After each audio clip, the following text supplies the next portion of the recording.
Trump asks Supreme Court to let White House ballroom construction continue. The dispute now sits with the justices as the administration seeks to keep the East Wing project moving while lower court limits are challenged. Courthouse News, Reuters, CNBC, and AP all describe a fast legal fight over construction authority, preservation concerns, and what orders still bind federal officials. The practical question is not ceremony or design taste. It is whether a court pauses work while appeals proceed. If the justices allow activity to continue, crews could preserve momentum before a fuller merits fight. If they refuse, the project faces another delay and a sharper record about executive power over White House grounds. Viewers should watch for an emergency order, a briefing schedule, or a narrower construction plan. The next confirmed filing will matter more than campaign-style claims because it will show what work is actually allowed, who signed off, and how quickly opponents can respond.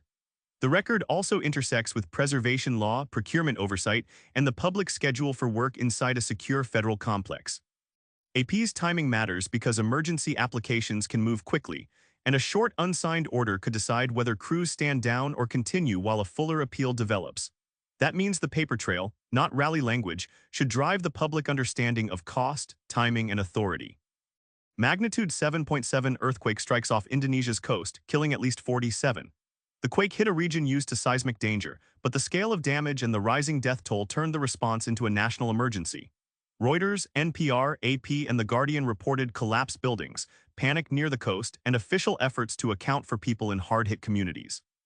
Rescue crews now have to balance search operations, hospital capacity, damaged roads, and aftershock risk.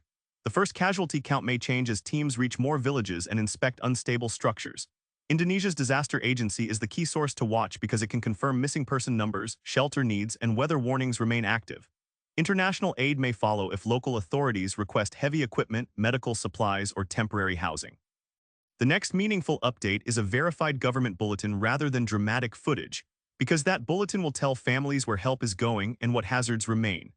The geography matters because Indonesia's islands often require boats, helicopters, and local volunteers before national teams can reach every collapsed structure. AP's building damage details and Reuters casualty reporting give officials a baseline for triage, while hospitals and temporary shelters will reveal whether the emergency is stabilizing. It will also show whether coastal communities need outside engineering help, field hospitals, or longer-term relocation support. Trump family-backed crypto firm World Liberty gets conditional bank charter approval. The Office of the Comptroller of the Currency has opened a regulated path for the company, but conditional approval is not the same as a finished bank launch. Reuters, CNBC, Politico, and the Financial Times describe a decision that could let the venture issue stablecoins through a national trust structure if it meets supervisory requirements. The public stakes are conflicts, compliance, and how digital asset firms enter the banking system. Regulators will still have to examine capital, risk controls, anti-money laundering safeguards, and consumer protections. Supporters will frame the move as crypto normalization, while critics will focus on political ties and preferential access. The next document to watch is the formal charter condition list or any OCC follow-up explaining limits on activity. Until those conditions are public, the safest read is that approval advances the application but leaves major operating questions unresolved. The decision also lands as Washington debates how stablecoin issuers should be supervised after several years of crypto failures, reserve questions, and enforcement fights. Politico's regulator angle and CNBC's market framing make the next OCC paperwork important because conditions can limit growth, related party exposure, and public marketing. It will also show whether the company can start fiduciary operations after review or must clear additional supervisory milestones. Luigi Mangione pleads guilty in federal case related to UnitedHealthcare CEO killing. The plea narrows one courtroom path while leaving a separate New York legal fight over state prosecution unresolved. CNBC, PBS, CBS, NPR, and The Guardian report that defense lawyers argue the federal proceeding should bar a later murder case under double jeopardy rules. Prosecutors and judges now have to decide how the federal record interacts with the remaining state charges. The story is sensitive because it involves a killing, a named defendant, and a victim's family, so the useful frame is legal process rather than reenactment. Viewers should watch the next state court order, any sentencing timetable, and written arguments over whether another trial can proceed. A ruling for the defense would change the leverage of the case. A ruling for prosecutors would keep the state track alive. The next dated filing will show which forum controls the remaining consequences. The state-federal overlap is the core unresolved question because a plea can settle one indictment while leaving another prosecutor's authority contested. CBS and NPR coverage gives the timeline public anchors, but only docket entries will show whether judges accept the defense theory or allow the New York case to continue. That distinction matters for sentencing exposure appeals and how Brian Thompson's family receives final answers from the courts. Indiana authorities say at least 5 people have died as severe weather crosses the state. Emergency officials reported deadly flooding and storm damage after days of heavy rain pushed water across roads, homes, and low-lying areas. Reuters, PBS, AP, The Guardian, and local outlets describe a response that includes rescues, power problems, and warnings about dangerous travel. The numbers may shift because flood deaths are often confirmed only after water recedes and local agencies reconcile missing person reports. For residents, the immediate issue is practical safety, closed roads, shelter options, boil water notices, and whether more rain is coming. State and county emergency managers are the sources that matter most now.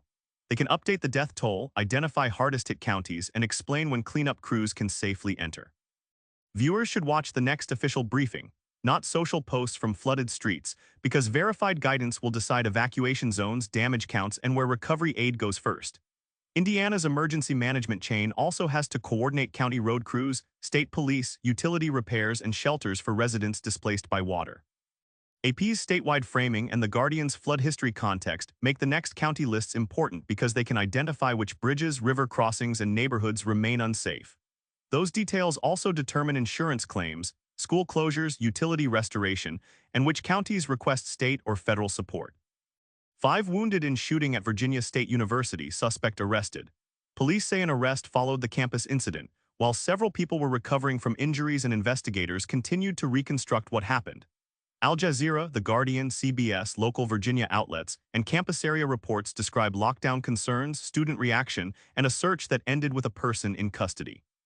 The next stage is evidence, not rumor. Whether authorities identify charges, clarify if more suspects are sought, and explain how the weapon entered the area. University officials also have to tell students when normal operations resume and what safety measures remain in place. Because the setting is a campus, communication matters almost as much as the arrest. Families will want a clear timeline, verified injury conditions, and counseling or security resources. Viewers should watch the next police statement and the university alert system, because those sources will separate confirmed public safety information from speculation circulating after a frightening night. Petersburg area authorities and Virginia state officials now have to reconcile witness accounts, campus camera evidence, and hospital condition updates. Local reporting about the arrest location matters because it affects whether the threat was contained quickly, while the next charging document can clarify motive, counts, and whether police believe anyone else participated. Those specifics will shape campus trust, parent communication, and any security review before large student gatherings resume.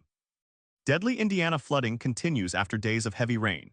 The flooding story is broader than one town because repeated storms left parts of the state watching rivers, saturated roads, and delayed cleanup.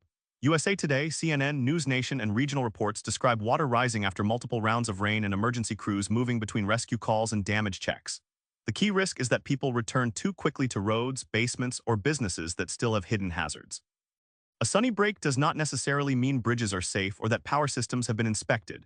Local emergency managers will determine when roads reopen, where shelters stay active, and whether federal aid assessments begin. The next update to watch is a county-by-county situation report with river levels and closure lists.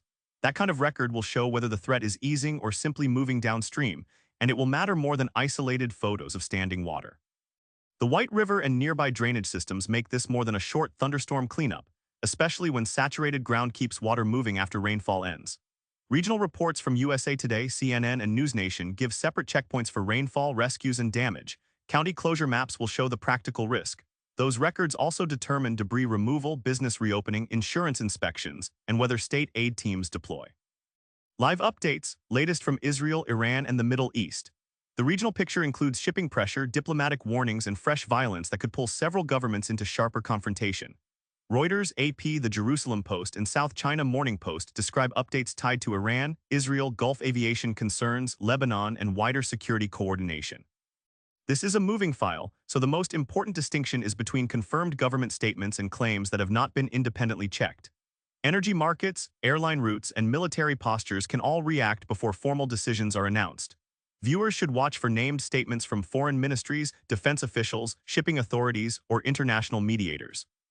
The next credible update would clarify whether pressure is easing, whether a strike or detention claim is confirmed, and whether regional partners are coordinating a response. Until then, the story remains a live risk monitor rather than a single finished event. The diplomatic setting matters because Iran-related claims can affect Gulf shipping, oil prices, aviation routes, and allied defense alerts before leaders speak on camera. AP's regional file and Reuters' market-sensitive reporting give two separate checks on escalation, while mediator statements can show whether channels remain open. Those details matter for fuel costs, embassy warnings, military readiness, commercial traffic moving through regional choke points, maritime insurance pricing, and airline rerouting. Israeli strikes in Lebanon kill 11, health officials say. Lebanese authorities reported fatalities after attacks in the south, while Israeli officials framed the operation around Hezbollah targets. Reuters, The New York Times, BBC, PBS, and regional outlets describe a ceasefire environment that remains fragile because every casualty report can trigger retaliation pressure. The central issue is verification: who was killed, where the strikes occurred, and whether either side changes its military posture. Health officials can confirm casualty numbers, but security officials will shape claims about targets and responsibility. Civilians in southern communities face the immediate consequences through damaged streets, emergency response, and renewed uncertainty about returning home. Viewers should watch for a Lebanese ministry update, an Israeli military statement, and any mediator comment about ceasefire violations. Those records will show whether this remains a contained incident or becomes another step in a widening exchange. Southern Lebanon's pattern of strikes and responses means a single casualty report can become evidence in a wider argument about ceasefire compliance. BBC and PBS context helps separate ministry numbers from military claims, while Reuters' timing gives viewers a checkpoint for whether follow-on fire evacuations or mediator warnings appear.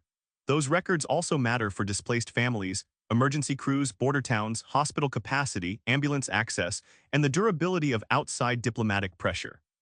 North Korea's Kim, Russia's Putin reaffirmed ties on Korean Liberation Day. Messages between Pyongyang and Moscow use the anniversary to stress cooperation, regional security, and a shared political narrative. Reuters, Yonhap, Times of India, and Rappler reported statements praising the relationship and pointing to continued coordination after earlier high-profile meetings. The importance is not the ceremonial language alone. It is how the two governments connect diplomacy with military, economic, and sanctions pressure. North Korea wants visible backing from a major power, while Russia gains another partner willing to challenge Western isolation. The next thing to watch is whether words become logistics, visits, or formal agreements. Any announcement on transport links, labor, weapons support, or joint security language would be more consequential than the anniversary greeting itself. Viewers should treat the exchange as a signal of alignment and wait for verifiable follow-through from state media, diplomats, or sanctions monitors. Korean Liberation Day gives Pyongyang a symbolic stage, but the strategic question is whether the message points to material cooperation. Yonhap's language, Reuters' diplomatic framing, and sanctions monitor attention give three ways to test follow-through: travel, shipments, public agreements, or evidence of military-industrial support. Those tests matter because symbolic greetings are common, while confirmed transfers, port activity, delegations, rail movements, or formal visits quickly change the security picture.